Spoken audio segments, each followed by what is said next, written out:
All right, well, good evening, everybody. This is Steve, K2GOG, and welcome to the May 17th iteration of HVDN Live. Tonight, we're broadcasting live on the W2NDG Science and Technology channel. So for those that are not able to join us tonight via the open source video platform Jitsi, we are also live streaming over YouTube, and that's where we're going to post a edited recording of this following this evening's presentation. So I'm super excited to be joined by Nolan, KE8JCT, who is going to be sharing quite a lot of information about the United States Military Academy at West Point's 11th high-altitude balloon launch that took place latter part of last month. And before we go to Nolan, just want to share a couple little brief bits of information. We have the Hudson River Radio Relay event coming up on June 12th. Details are at the website hudsonriverradiorelay.com. There's lots of exciting things going on with that event. As part of that, I'll highlight that USMA is going to be one of the 8 stations that's going to be participating to help raise awareness and support for Bannerman's Island. The USMA team are going to be operating under the call sign from Constitution Island under November 2 Delta. So there's going to be quite a lot of really fun activity on the air that weekend. Aside from Constitution Island, myself and a few others that are HVDN supporters will be on Bannerman's Island under the call sign November 2 Bravo. So for anyone interested in making contact with some first time ever stations, it's Rare DX right here in the Hudson Valley. So further details, you can check that out on our website, hudsonriverradiorelay.com. So with that, I'm going to go through a pretty quick intro with Nolan, and then I'm going to turn over the presentation for him this evening. So, Nolan, welcome to HVDN Live. Thanks for coming aboard. How are you this evening? I'm good, Steve. Yeah, thanks for having me. Fantastic. So, for those that are not familiar, USMA at West Point is one of many clubs representing the amateur radio community within the Hudson Valley. And there's quite a lot of exciting things going on at USMA from an amateur radio perspective. So, Nolan, would you like to share a little bit about yourself? You have a pretty interesting background and your blog, and obviously what you're going to be helping support the country through. So why don't you tell the audience a little bit about yourself? Yeah. So I'm Nolan, KE8JCT. Tomorrow, actually, I'll be N2 Whiskey Uniform, put in a call sign request. But I'm an electrical engineering major here at West Point. I kind of specialize in telecommunications, all things radio frequency. I'm also a space science minor, so a lot of CubeSats, a lot of experimental satellite work is really what I like doing. So I'm president of the Amateur Radio Club here, W2KGY, Whiskey 2 Kilo Golf Yankee. I'm also president of our astronomy club. So obviously our big overlap there, which I'm happy to talk about tonight, is our balloon satellite and our ham radio tracking. So I'm involved a lot. I do triathlon here also. There's just so much to do. And I really like training and educating people about radios. We always use radios in the military. Nobody really knows how they work. They know that they break a lot. So kind of educating more, throwing in some more HF knowledge into everyone to have that in their toolkit as a future officer. That's really where I like training the Corps. I conduct a lot of trainings. We do a lot of direction finding fox hunts because that's something that you can use in the field too, to really educate and license and spread the word about amateur radio here at West Point. That's really my goal. Fantastic. And so speaking of radios, it looks like you have quite a interesting collection of things there in the USMA Cadet Radio Club. Care to share a little bit of a tour? Yeah. So I won't move the camera or anything. I'll just stay here. If my perspective is right, so this gray one right here at Collins S line, the date on there is 1962, I think. And then the Heath kit down there below it, the SB 101 is what it is. So those are actually both fully operational. We repaired the tubes on them last year of the capacitors because they blew out. So they should be fully operational. We also use it kind of as emergency preparedness toolkit. They should work when there's an EMP blast because of the tubes. So we have those also in case of emergency communication. I'm standing right in front of our PRC 150 and a kind of Humvee mount that we have right there. So we use that for ALE when we communicate across really the Western Hemisphere with all sorts of different military stations from Canada and Brazil and Mexico, of course the US also. So, and then we've got an ICOM and some computers that are capable of digital modes. Our APRS iGate is also right there. You can't really see our satellite station because I'm standing right in front of it. And our Flex Radio 6700, our Maestro, our mid JK Tri 40, and our PGXL amplifier. So we have a very nice station here. We're really grateful for all the donors that we've had. But we have a lot of people who enjoy amateur radio, and they get to use this equipment to its fullest. Well, it certainly is an impressive shack by no means. I'm not in front of my shack, so I have a much more sparse background compared to yours. So very, very cool to see such a range of new and old equipment. Yeah. Well, Steve, I do see that you got a spectrum graph, I think, behind you. Yes, good eye on that. So my perspective, it's either somebody's to the left of my fat head or to the right. I don't know which, but yeah, that spectrum chart, some might see it as the familiar FCC way of how they kind of visually recognize spectrum. But this particular chart is actually hand-drawn by one of the artists in residence at a local radio station, WGXC Waveform Radio. And we're actually using this spectrum chart, which is a limited poster print to help support the Bannerman's Island special event coming up. So if anyone wants to support not only one great cause, but two, so you can support the radio station, which is quite the interesting place. We'll paste the link in the replay to Wavefarm. So part of the proceeds go to them, and the remainder of that goes directly to Bannerman's Island Trust. So it's a cool thing. You can see the details for that on the Hudson River Radio Relay website. So thanks for pointing that out. Is there anything else interesting in my background, or is that the only thing that caught your eye? Someone way to the left of you, and it looks like an award of some sort. To the left. Oh, like. Or to my left.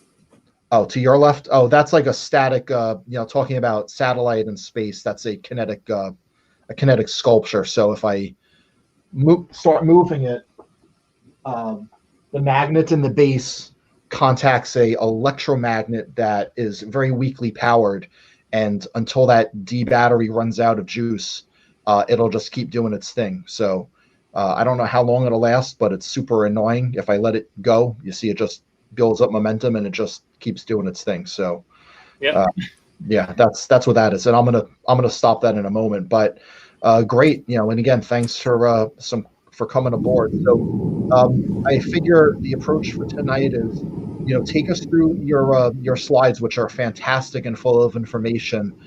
If anyone has any questions, I'm going to put everyone on mute for the duration of this. So everyone, please respect that. Don't come off of mute and be a disruptor. But do feel free to type your questions into chat. You could either do so on Jitsi, or you could also do on the YouTube live stream. And then after Nolan takes us through about 35 or so minutes worth of material, we'll come and do some Q&A. And so figure it's 8:11 Eastern time now.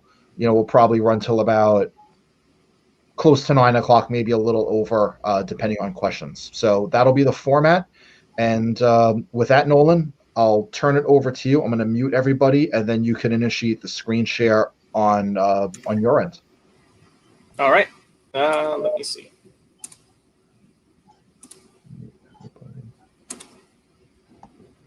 Does that work for everyone? It does. And so just a quick heads up. When I hit mute, it's going to knock you out. So just bring yourself back from mute. All right. Still here, everybody? QR said.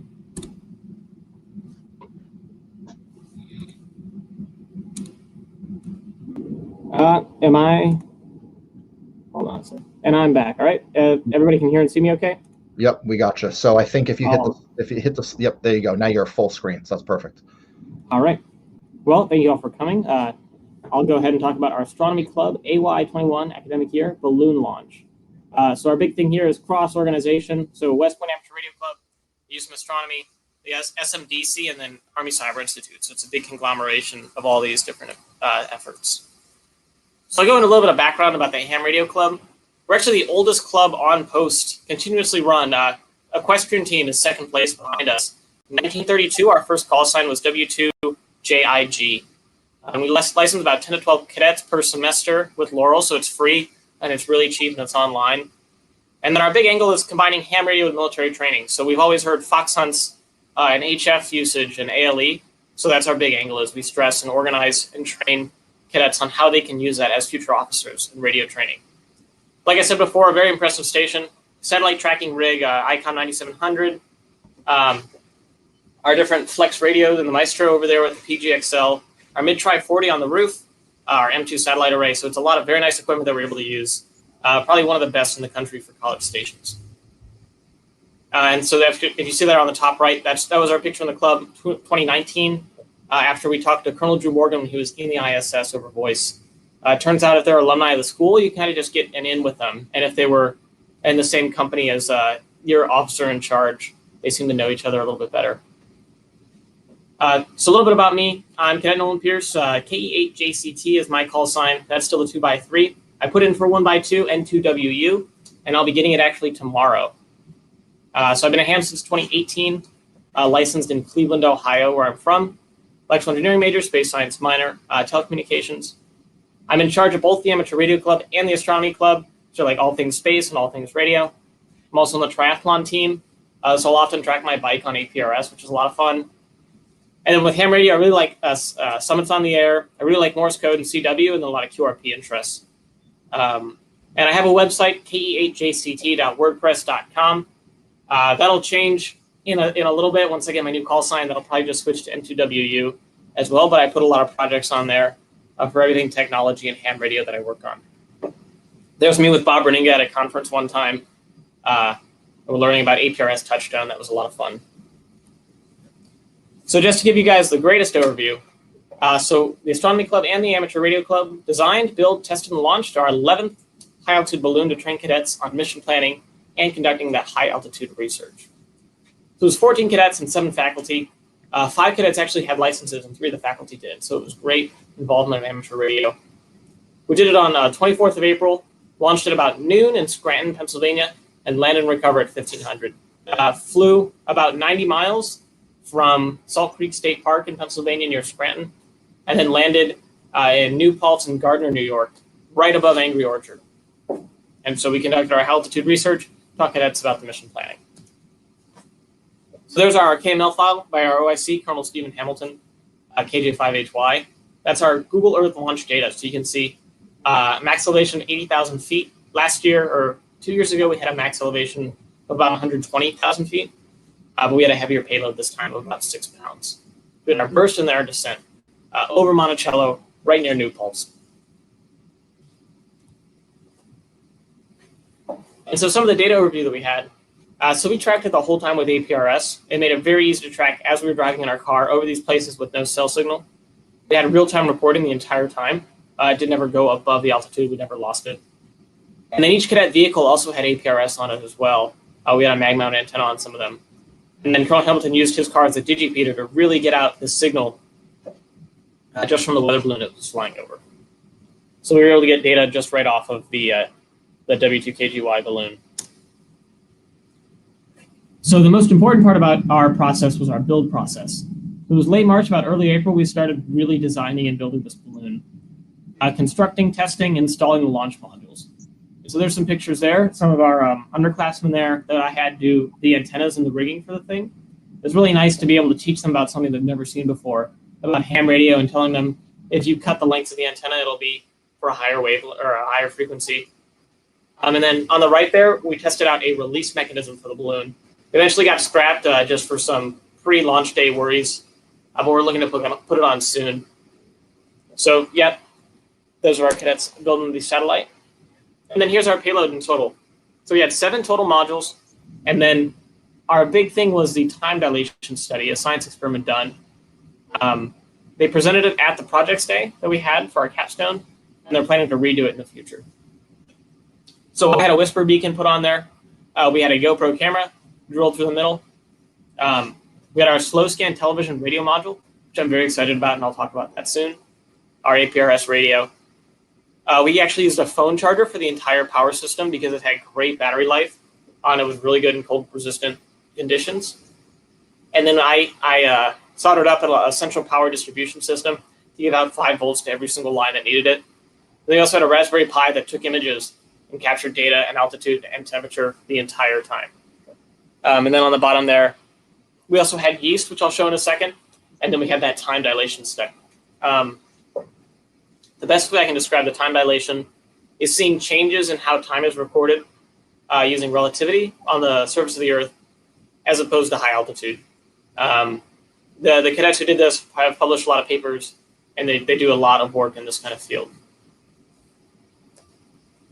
So here's this SSTV module I was talking about. So it was actually kind of just a stack of boards. So an Arduino on the bottom, a device called a Ham Shield, made by Morgan Redfeld.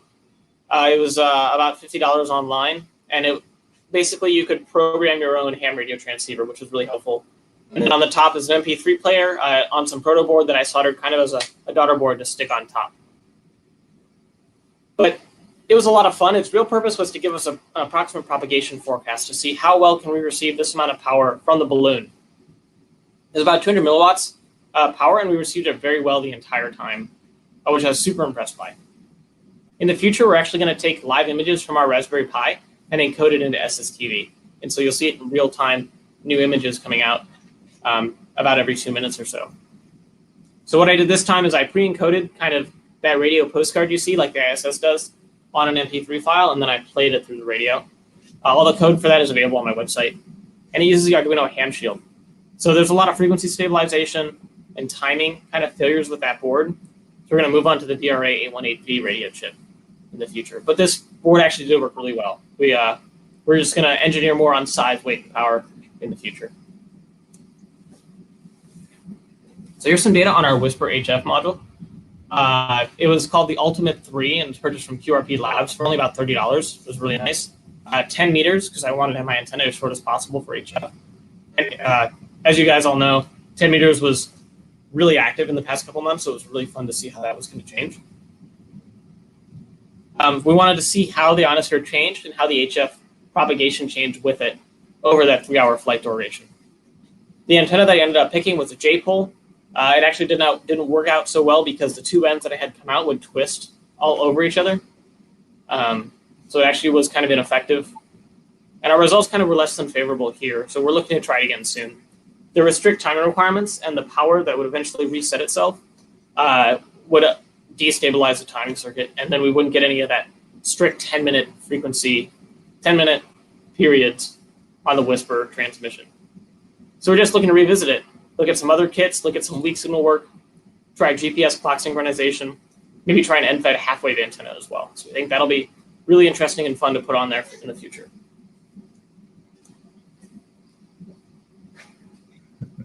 So here's a quick video. If you listen closely to it, I don't know if my audio is shared or not.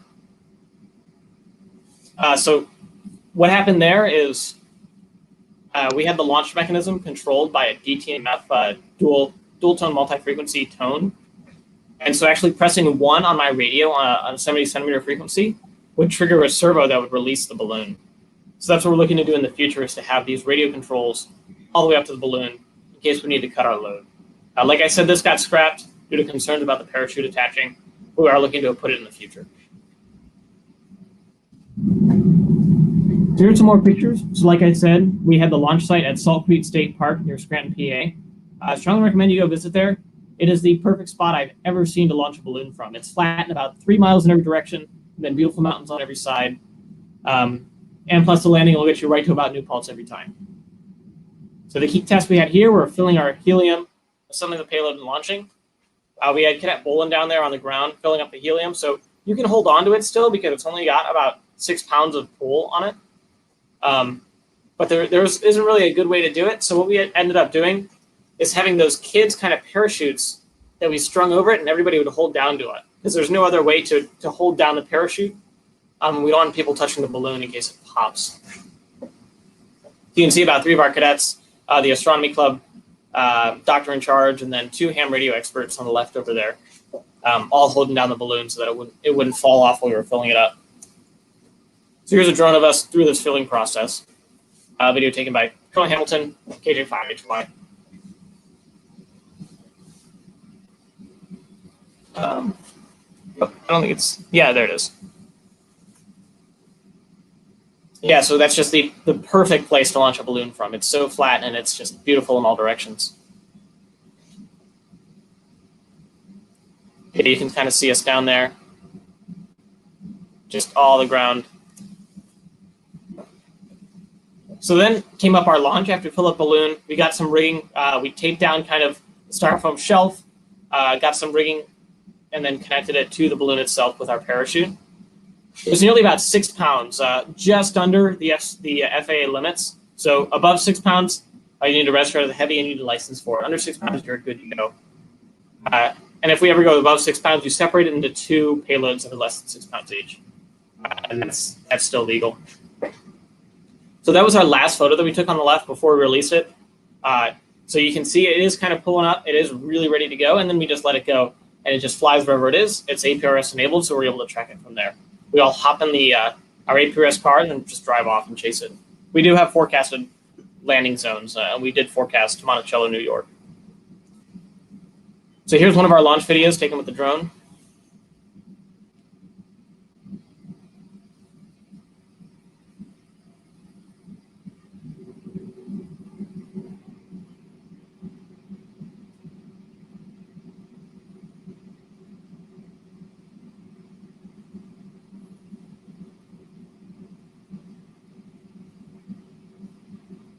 Yep, and there it goes. It just takes right off.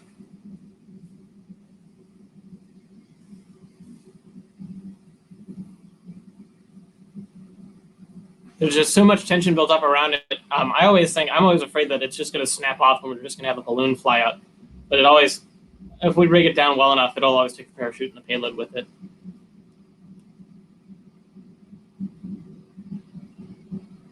Yeah, just a beautiful place.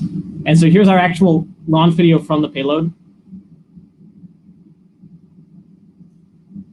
Yep, and you can see the ends of the J-pole antenna too, and they just immediately got twisted. So kind of a disappointment there that we'll have to relook at, maybe with an end-fed half-wave antenna. But you can hear the metal elements of the APRS antenna whistling through the wind too.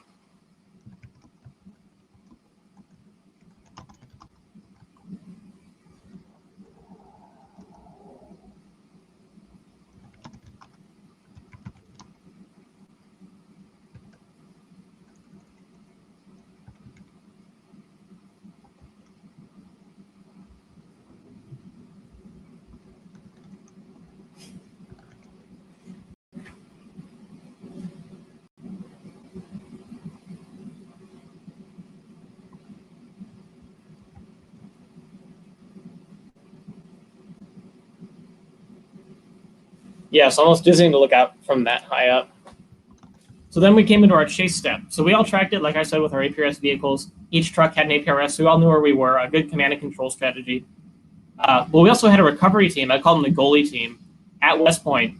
And as soon as we said, we called them up, we said we launched, they drove out to where the landing site was, and they got there in about 30 minutes, as opposed to us driving out like 2.5 hours, the entire flight distance of the payload back. So they were able to catch it down there when it landed and not leave anybody stranded. There it is, like right when it took off there, that payload on the right, 20 feet off the ground. And then the recovery. So it actually landed at a family farm in Gardner, New York, right above Angry Orchard, if anybody knows where that is. So it was discovered by the daughter, Cassidy, and she was super excited about STEM. She totally said, she'd be joining her astronomy club in the future. She'd be launching her own payloads and balloons. But it was a great experience. They had horses and chickens and goats all over there. So all the cadets got to see that as well. But the family was super excited about the payload. We were all super excited that we landed and everything was intact. We were able to get valuable data off of it. But it was just a great operation overall. So here's our next steps. So we have a tethered launch that we're planning next fall. We're going to launch it off of one of our range towers and just tie it to the top and leave it up there for several hours and do some more studies. I'm looking to put a crossband repeater on there. I'll let everybody in the Hudson Valley know about what frequency that's going to be on so they can key into it, and we'll maybe have a special event station going on. We're also going to do a fox hunt. It may be internal to just cadets. We may invite the ham radio community out to participate. It'll be in November or March, or both possibly, depending on our triathlon schedule and how that's going to work out, and how COVID works out with visitors too. Now, we'll also be N2D on Constitution Island on 12 June. We'll be activating it for the first time, making those 15 contacts to qualify it. Our club will have greater participation, Hudson Valley Digital Network. I think I have to say that because I'm here, but definitely with the fox hunts and all that, we'll be happy to participate more. Now, me personally, so I'm currently making some SOTA antennas to take with me. I'm going to Boulder over the summer to do some real SOTA work and to work with the CU Boulder. I think SOTA takes #1 here. I'm usually on 40 meter CW during the weekday. It is kind of boring, but I really like it. I really like Morse code. I like chatting people up. So I have an Elecraft, and I'll be able to take that up there. I'm also 3D printing an iambic paddle with a leg strap. And then I'll be able to do some more SOTA work next semester when I'm able to lead. And maybe interact more, go to some Orange County Club meetings. And then further goal for me, so I am looking to join the Cyber Corps of the United States Army and to do some radio direction fighting and jamming in that branch, to be a cyber electronic warfare or electromagnetic activities officer. The MOS for that is 17 Bravo. And then I'm hopefully trying to go to grad school also after West Point, either Georgia Tech or Stanford or Boulder maybe for the electrical engineering programs. So yeah. In the future, you'll see crossband repeaters, some improvement from the SSTV, and HF10s, all in a tethered launch.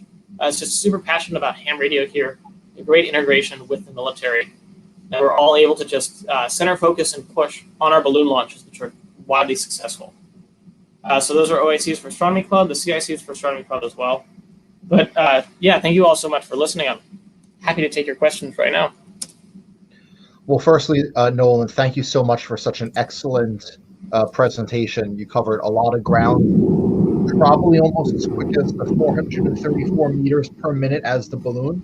Thank you, Colonel Hamilton, for sharing that data point. So, again, really fantastic presentation. There were a few payloads. I guess I'll start off with a couple of questions, and then, if anyone wants to type some things into chat or raise your hand, I could, open the floor to let some other questions, and we have a fair amount of time to run through it. But maybe one of my first questions is the wet yeast. Considering that you landed not that far from Angry Orchard, are there any plans to propagate that wet yeast into some type of adult libation, or what could you tell us about where is that yeast going to end up? Yeah, so totally. Colonel Hamilton, actually, our OIC for the Ham Club, he's a microbrewer, home brewer also, and he put the yeast on there. He's definitely planning on making a space beer out of it. He said something about the radiation when it gets up to the high altitude. There's more radiation up there to ferment the yeast. He has a control yeast, wet yeast, and then a space wet yeast. He's done it before, too. He made it out of dry yeast that he sent up a couple years ago and had it at one of our first-class cadets commissioning ceremony. So it is our chance. He does like to brew it. I'm excited to see how that's going to turn out.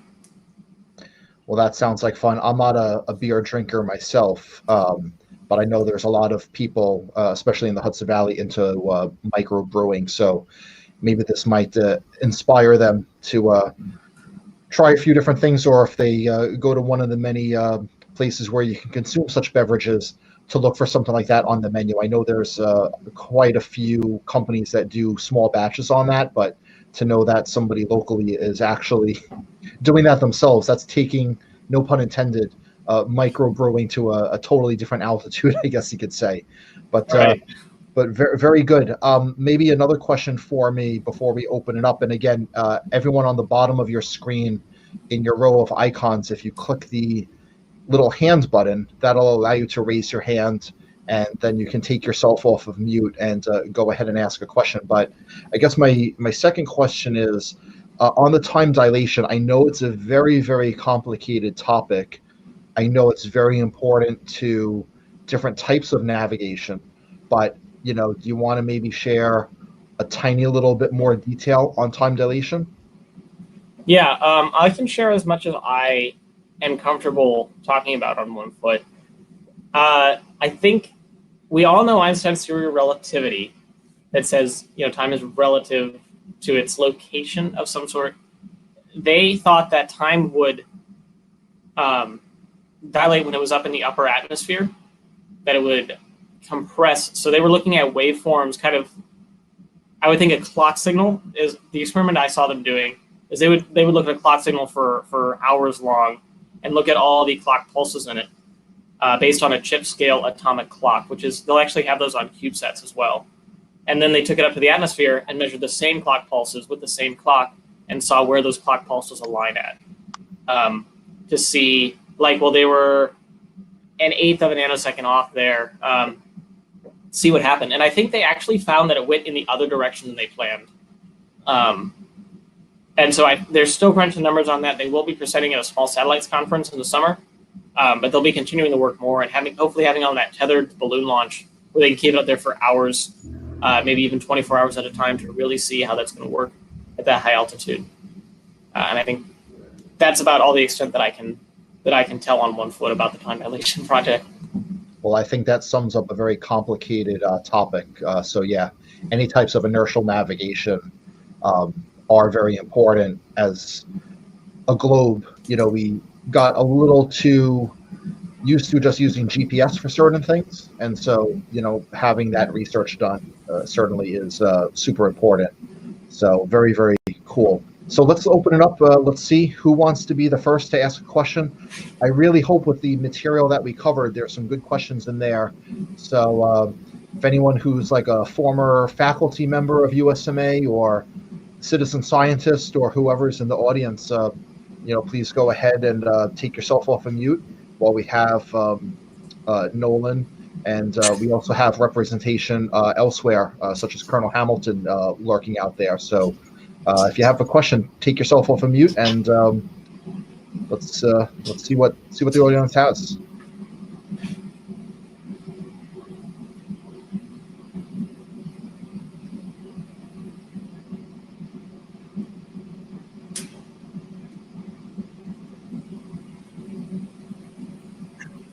I'll ask something that someone may not ask is, what was the most challenging thing, Nolan, you being the CIC? I know that every time I've done a balloon stat, they're incredibly challenging. So I'm curious, from your perspective, what is the most challenging part about the whole experiment? Yeah, sir. So I think the big thing there was managing and understanding that deep of a level rooted of every single payload, but still having that broad overview of being able to synthesize in a system. Especially, because I designed and tested and built 3 or 4 of the payloads modules. And so having to tell somebody like, oh, this is exactly what it does, and dig into the tendrils, and then still being able to manage at that top level too. I ended up actually just telling a cadet who was maybe an econ major or maybe a business major, like, hey, you're in charge of the APRS system. Go learn everything you know about APRS, because this is now your system and you're responsible if it fails. Just throw them in the fire there. But they learned about it and they really enjoyed it. And some of them are going to get licensed because of it. So I really found, just give them the responsibility and they love to help out. That was really the best way to do it. All right, looks like Eric, KD2TAQ has a question. So Eric? Yeah, I'm just curious what altitude you expect the tethered balloon to reach. Yeah, so that is relative to the line that we have. I have been looking at, Boulder has done some, Minnesota and Wisconsin universities have done some as well. They reach about 10,000. So we'll have to factor in, or no, there was one in Maryland I know that just had 1,000 feet elevation from their relative location. It's just based on that line length. We'll see how that works with the chip scale atomic clock, if that's going to affect their time dilation at all. Thank you.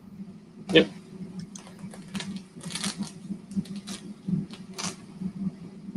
All right, we have a couple more minutes for some questions. Don't be afraid to speak, or if you'd rather type them in We're looking at both questions coming in on the Jitsi chat, but for those that might be joining us via the YouTube live stream, I'll rely upon Neil W2NDG to translate any questions typed in on the live stream over here. Anything coming through on that, Neil?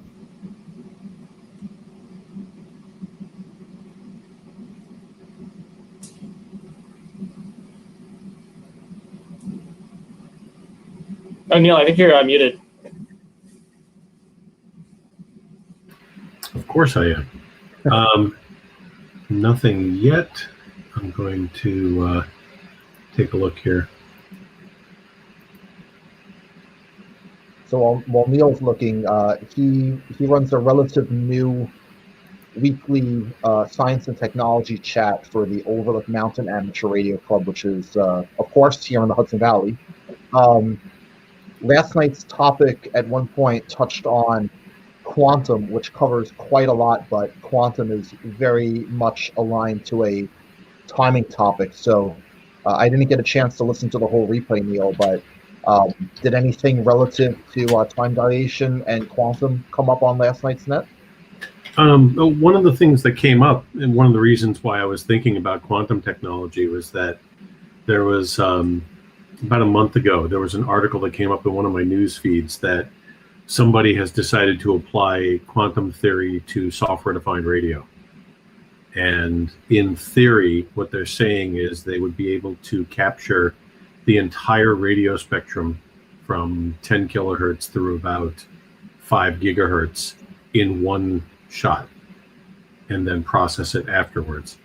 It was just interesting, and it got me thinking about quantum technology and actually looking into it, because those of you who may not know, IBM has picked Poughkeepsie as the site of their quantum center. So it kind of puts things right in the Hudson Valley, and something I definitely want to get a better understanding of. So I read what I've learned so far and then threw it out to the group. And then we discussed the history of computing and how, as Moore's law appears to be approaching a physical end at some point, other technologies like this are going to take over and allow us to continue and keep growing. So fantastic. Yep.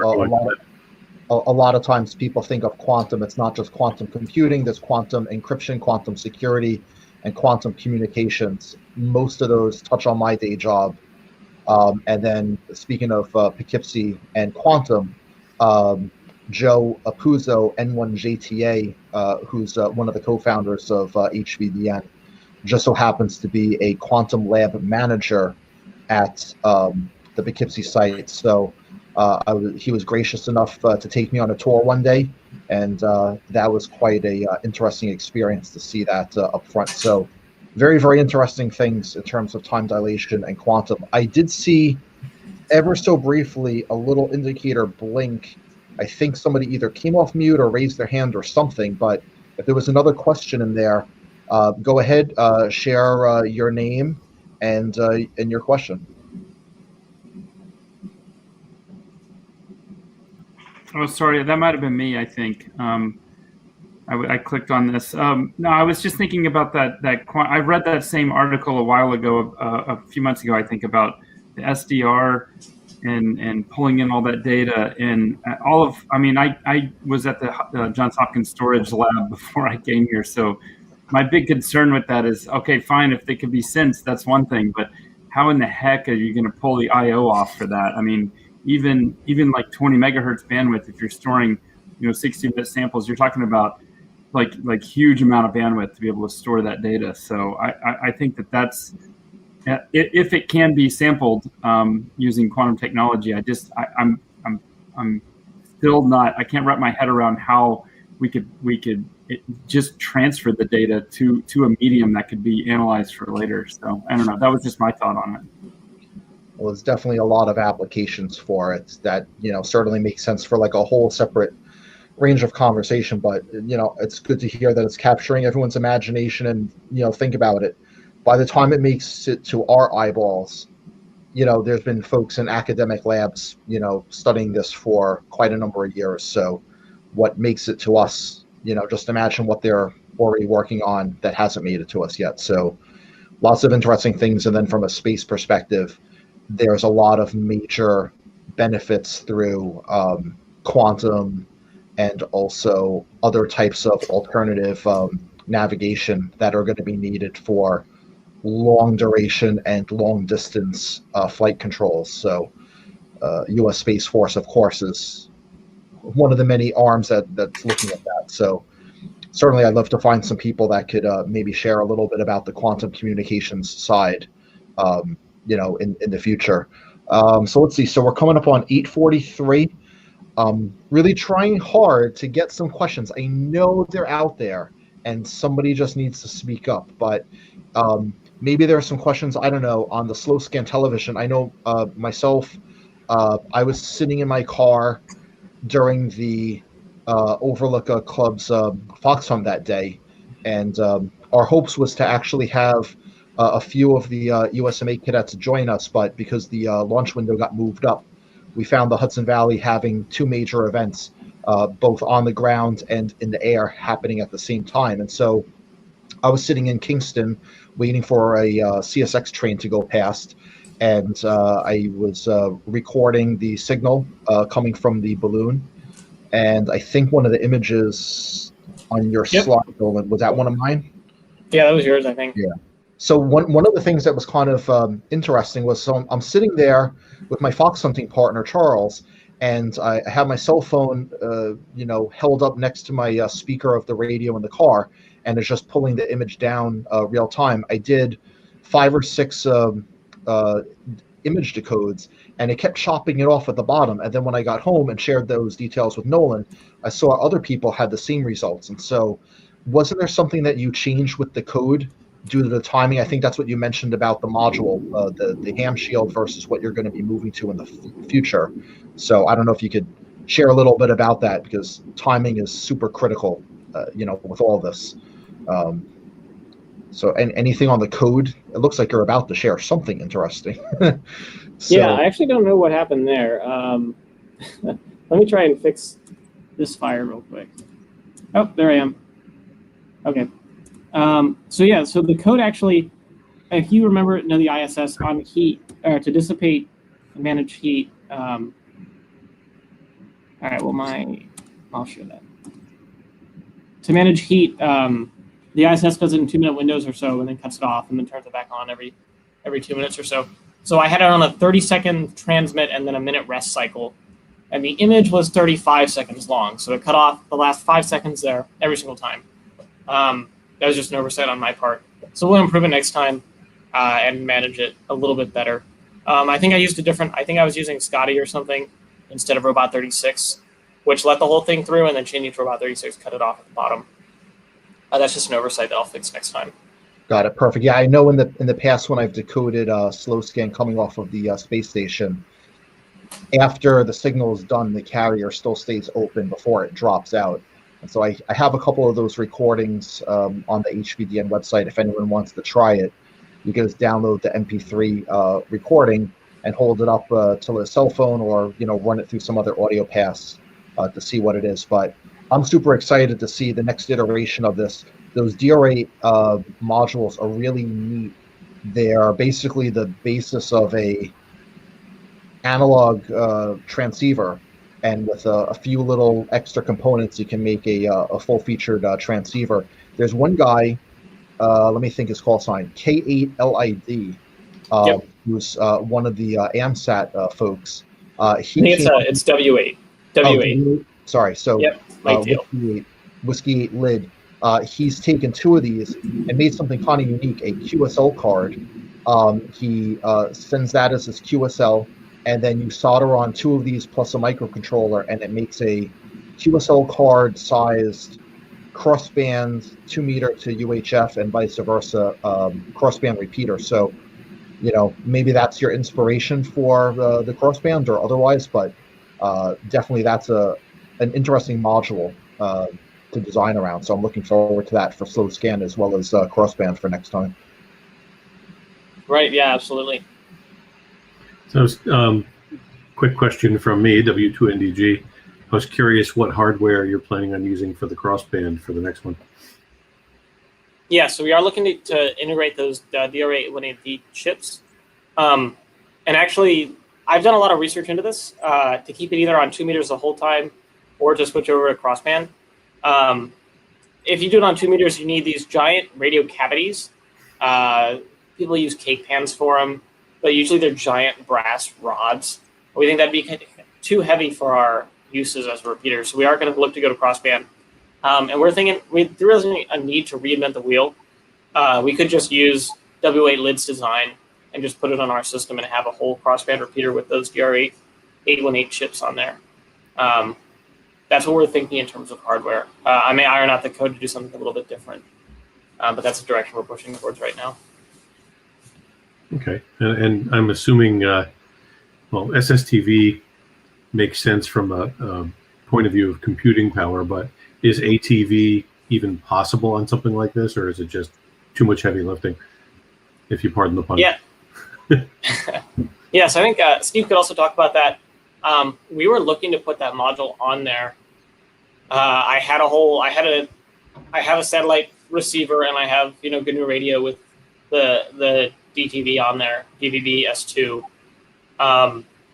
We abandoned it because I was still trying to use an Edis 310, which is like 10 pounds or so, and I didn't think I would get my weight requirement down in time to put it on the SAT itself, and then the directionality of the antenna too.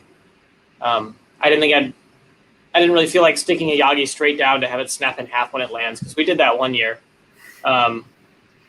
So if Steve wants to talk about anything about digital TV on a balloon sat.